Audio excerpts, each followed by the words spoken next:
Hi everyone, I'm Cam. And I'm Julie. And we've gone caravanning.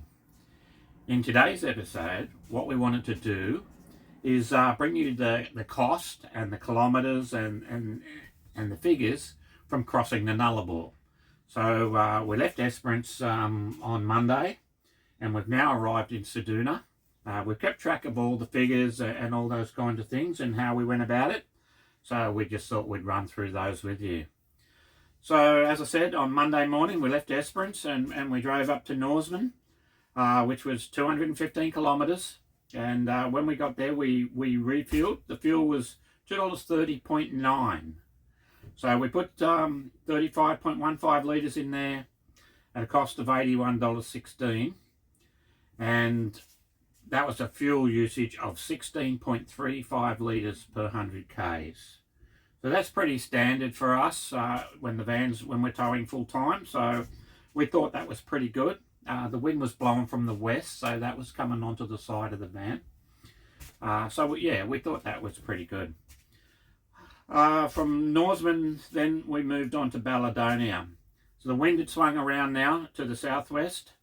We did 190 kilometres before the next fuel, and it was $2.54.2. We put 28.77 litres in at a cost of $73.13. Now the wind now coming from the southwest was blowing across the back of the van, so that brought our fuel economy down, and we actually did 15.14 litres per 100 kilometres. And there was some elevation there too, so we went from elevation at Norseman 278 metres above sea level to Balladonia of 447, so it was uphill as well, so that was a good number and we're pretty happy about that. Before we left, we did some homework, and we knew that we had to do that fuel stops that way because as the further we got in, the dearer it got. So we kept topping up. So every town we got to, we needed to keep topping up to get across the cheapest we could. So from Balladonia we went to Ceduna, and I hope I got these names right. Some of them are a bit hard, but yeah. So we went to Ceduna, 181 kilometres in that little run.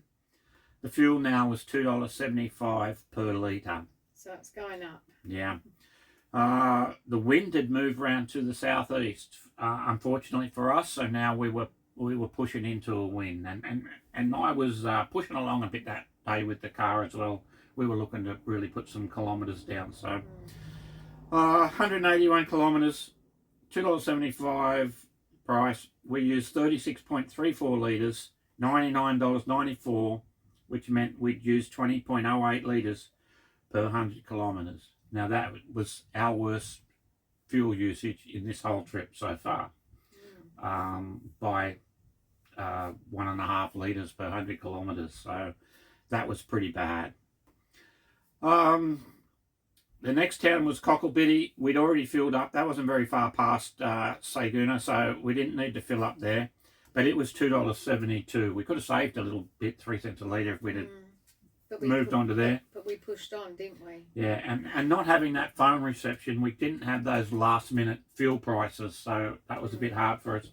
We thought $2.75 was going to be pretty good, so that's why we did it at Ceduna. And then between Cocklebiddy and Madura, we actually stopped for the night, didn't we? Yeah. So we stopped at the Moonara Tank Emergency Phone Rest Area. That's a mouthful, isn't it? It is a bit of a mouthful, isn't it? Yeah. And we didn't see the emergency phone, by the way. It might have been out the back. It showed it on the Wikicams app, but it must have been way out the back somewhere. I actually thought, what's that got if it was there at all. So yeah. So that was okay there, wasn't it? Yeah. There was what you said about 3 vans in there. Yeah, 3 vans and a car pulled up late beside us. We're all probably 75 metres apart. One over there, one out the back there. And you go out the back because you get away from the road noise. And yeah, we were the closest to the road. You could hear the road trains go through at night a little bit. But not too bad, was it? A bit of rubbish and that around. Yeah, there was actually at that one. Yeah, no toilets, lots of bins though. Yeah. But yeah, there's a bit of rubbish around in the bush. But all in all, it was still a good free camp for the night. Yeah. From there, got up in the morning fairly early, started to push on again. We went to Madura. So still the wind coming from the southeast at a fair pace. We did 158 kilometres before we filled up at $2.75 again, and we used 29.61 litres, $81.43, which was 18.74 litres per 100 k's. Now the wind had dropped off a little bit, and I also slowed down a little bit too. I backed down to about 90 kilometres, which has its good and its bad things. It meant more road trains caught up to us and went past and overtook us, yeah. Which we'll say is right up. When the road trains are coming out of the way, we had no problems whatsoever. They don't affect our van sits very nice on the road in the opposite direction when they were but coming. when those ones overtake us, especially the big flat front ones overtake us, when they get up beside the van, halfway up the van, they have a tendency to try to push the van over, and it feels like the van wants to slide off the left hand side of the road. It's quite unnerving, and then as they go past it releases it and it's fine. But that initial wind that they must create that runs off the side of them, it really is a bit unnerving. But yeah, hang on. Yeah. So from there, next town was Mundrabilla. We didn't stop there, didn't see the price of fuel there. No, we didn't need to, it wasn't too far past. And moved on to Eucla. Eucla we refilled, fuel $2.77. So still not too bad. Oh no, it's bad, but not too bad compared to what it was going to get to. And we put in 31.22 litres there at a cost of $86.48. And again, we managed to drop that down a bit, and we did 17.25 litres per 100 k's. And again, I think the wind had just died off a little bit more. It eased off slowly. It was still quite a breeze, but not too bad. And also, Eucla was a nice place, wasn't it? It was nice. It would be a nice stop. It would be a nice stop, but as we said, it was quite windy, didn't it? We were going to go down and have a look at the it was, the jetty and the old telegraph station there, but it was really windy, and we decided to push on. So. And there's a lot of the places are just like crushed rock, and it blows in the wind. Yeah, very dusty. Yeah, as one person we passed and caught up with, they said it was like being sandblasted. They did. Yeah. So not too far down the road is the border village. Now these were the stops we were trying to avoid when we filled up at Eucla. So border village, the price of fuel $2.99, and then also the next one after that, the Nullarbor Roadhouse, which we did stop and go in and got out, didn't we? And had a walk around, and we've previously stayed there in the caravan park next to the roadhouse. There, it's just dirt with a couple of plug in your power. That's it. There's a bit of history at that one, isn't there? Yeah, a little bit of history. Yeah, there's an old Nullarbor Roadhouse on that there, and a bit of history. But again, $2.99. And that was always our plan, was to miss them two stops and move and fill up at the next one. That one had actually come down a little bit. It has. We'd heard it was $3.16. 16 at one stage. Yeah, so $2.99 it actually had come down there. Yeah. But our plan was to fill up at Islata, where we knew the fuel had dropped quite significantly, $2.27.9. So we put, that was a longer run for us. We put 56.37 litres in at a cost of $128.47. Again, 18.92 litres per 100 k's. So, yeah. And that one was a self-serve one. Yes, it was. It was a self-serve roadhouse, Well, you get your card and you try and work the machine and try and make it all happen. Yeah, they can be a little bit frustrating, those ones. But, they're all a little bit different on what you do, aren't they? They were like, it's like the fuel was in, like, what would you call them, a big container or something. Anyway, it was $2.27, and we were happy to be paying $2.27.9. Yeah, that was good. So from there we moved on, and we moved. That was our plan, was to get to there, and we moved on to another rest stop, which was called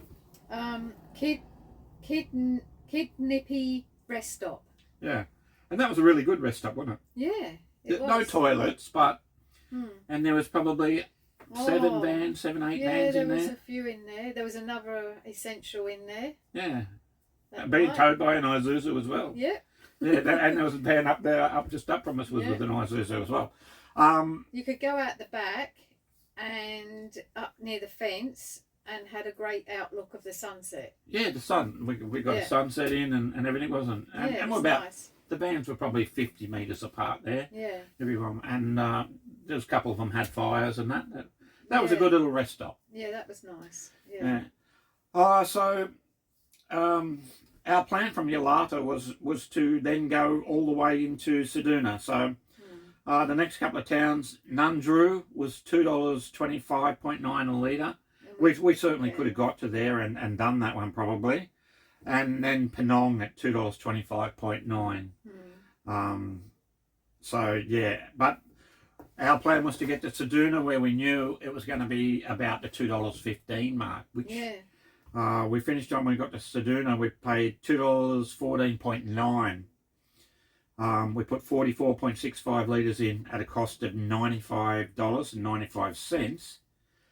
But again, with that wind coming from the southeast and picking up a little bit, we'd use 19.41 litres per 100 kilometres. So that was another bad stint for us. So as far as the fuel economy goes. Yeah.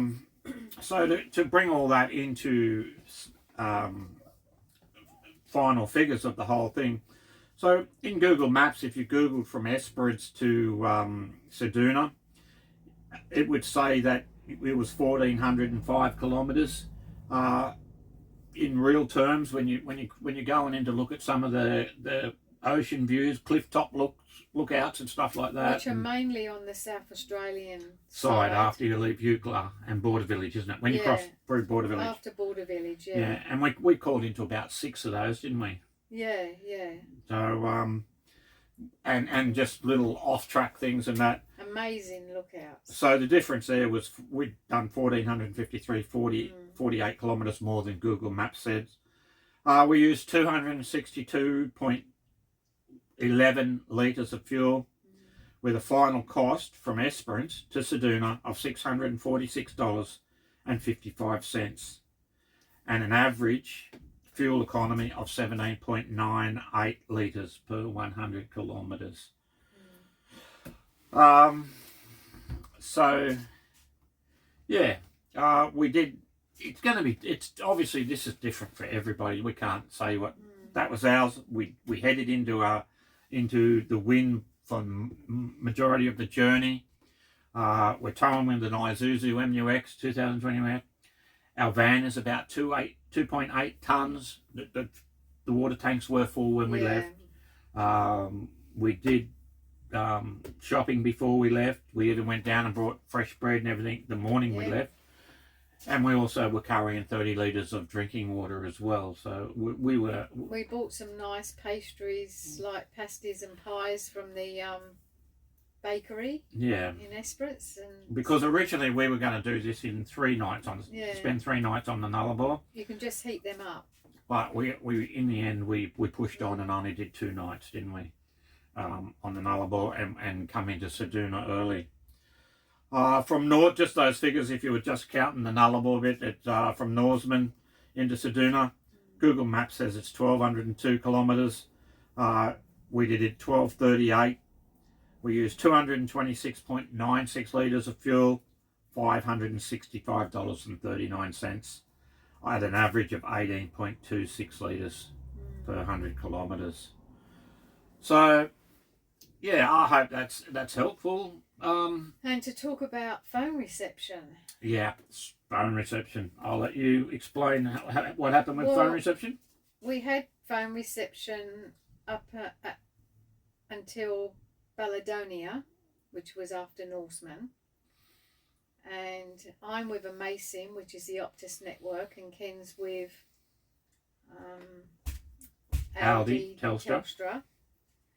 And we thought that because of going up the middle of Australia, when you got into the roadhouses, we or one of us had reception and data.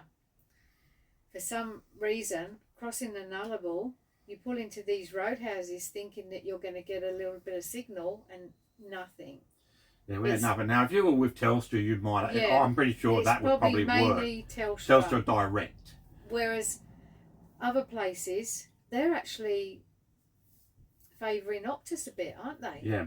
So Julie got when we come over the hill after I think it was Penang, not far after Penang. About 15 k's out. My phone actually cut in because our phones didn't even update to the south time difference. The time difference of 2.5 hours until they got in contact with the tower. Yeah, because of so the mine was first, and it went.